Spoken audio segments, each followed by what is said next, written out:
কাঁচা আমের টক নিয়ে হাজির হলাম ভিউয়ার্স।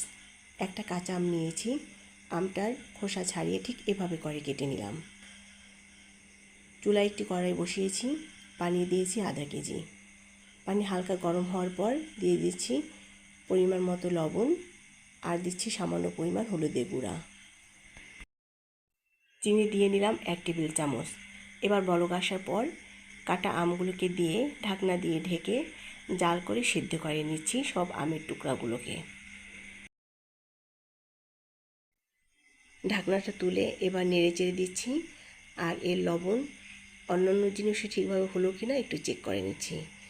দর্শক, কাঁচা আমের টক যারা একেবারেই এখন পর্যন্ত খাননি তারা একবারের জন্য হলেও বাসায় একটু রান্না করে খেয়ে দেখতে পারেন এর স্বাদ কতটা। আমগুলো অনেকটাই সিদ্ধ হয়ে গেছে, আর একটু সিদ্ধ করার জন্য আমি চুলার আঁচটা বাড়িয়ে দিচ্ছি আর 2 মিনিটের মতো জালও করে নিচ্ছি।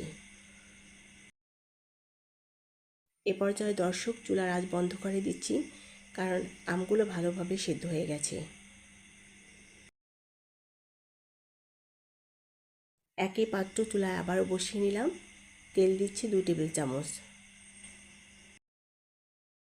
বাগার দেওয়ার জন্য আমি নিয়েছি 2 টেবিল চামচ পরিমাণ পাঁচফোড়ন আর দিয়েছি 2টা শুকনো মরিচ। মরিচ দুটোটি ভেঙে দিলাম।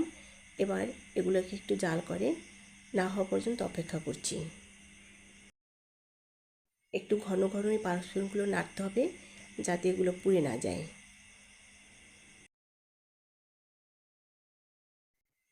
পাঁচফোড়নগুলো ভালোভাবে ভাজা হয়ে গেল।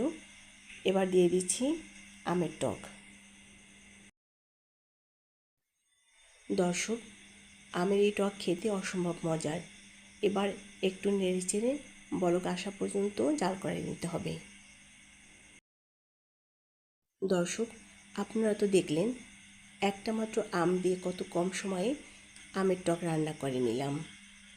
এর প্রকৃত মজাটা পেতে হলে আপনাদেরকেও বাসায় রান্না করতে হবে আর খেয়ে দিয়ে দেখতে হবে কতটা মজার হয়েছে আমের এই টক। রেসিপিটি ভালো লাগলে একটি লাইক দিবেন, আমার চ্যানেলটা সাবস্ক্রাইব করবেন। সেই প্রত্যাশায় আজকের মতো বিদায় নিচ্ছি।